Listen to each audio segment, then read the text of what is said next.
This next one is from the Evening Star, Washington, D.C., Wednesday, August 12th, 1959, titled, What's a Sasquatch? Queen, Philip learned.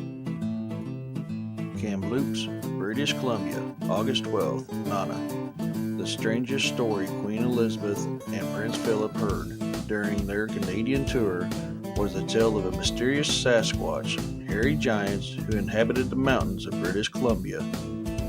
The royal family couple heard the story one night while vacationing near here at the remote mountain lake outside their fishing lodge.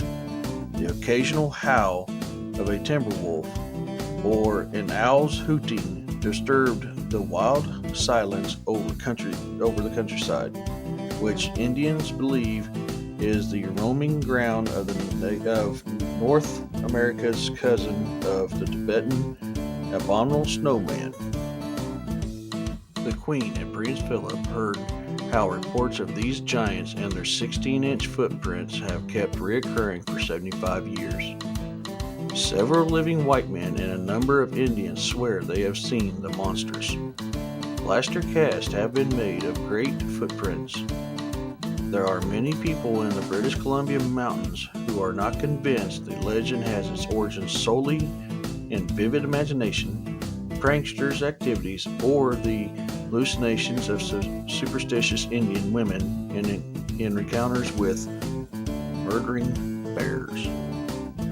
A composite picture of the Sasquatch emerges from reports of the creatures at places as widely settled as the Olympic Peninsula in the state of Washington, remote mountains of Vancouver Island, the Rockies near Jasper, Peaks Tower above British Columbia's Fraser Canyon, and a desolate riverbank at the Bluff Creek in Humboldt County, California. The Sasquatch is some 8 foot tall, with fierce eyes and long black hair on its head, and covered with short, light brown fur, the reports state. A railroad train crew provided the first reports of a Sasquatch. Their story was published July 4th, 1884, in the British Colonist, a newspaper in Victoria, British Columbia. Most curious of all Sasquatch stories comes from Albert Otzman, an ex-logger of Fort Langley, BC, British Columbia.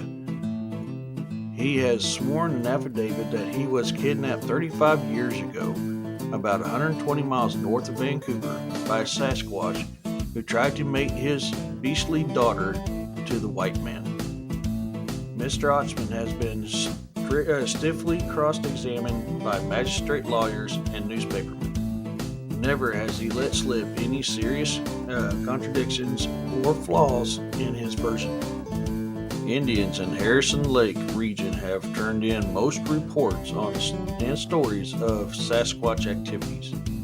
These include the alleged abduction of a pretty 17-year-old Indian girl, Seraphine Long, by an enormous Sasquatch. She reappeared, lived to a ripe old age, and until a few years ago was still telling her hair-raising stories of her experience.